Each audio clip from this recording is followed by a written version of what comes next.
tag-ulan. Magte-trend ako ngayon. Mula dito sa Marikina Station hanggang Bimapa. At pagbalik ko, dadaan ulit ako ng Gilmore. So, waiting ako ng train dito sa Marikina Station. So, malaki na pinagbago dati. Sa line na yan. Ito yung line. Dati ang ganda ng pasahero. Pero ngayon, nag-adjust na ulit sila. Dito na sa line. Para paglabas ng mga pasahero daw, hindi maabala.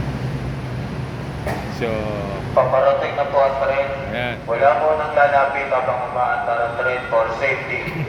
Paki-double check na rin ang dala ninyong mga gamit bago pumasok sa loob ng tren.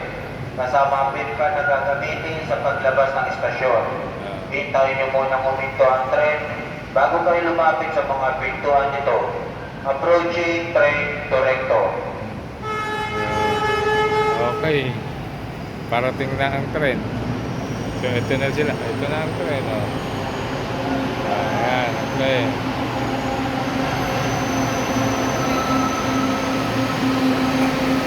Ito na. Dito na kapulo. Ayan. Halos walang laman. So, meron pa rin priority. Yung mga senior citizen, mga PWD, meron silang sariling place dito sa tren sa unahan. Okay, thank you.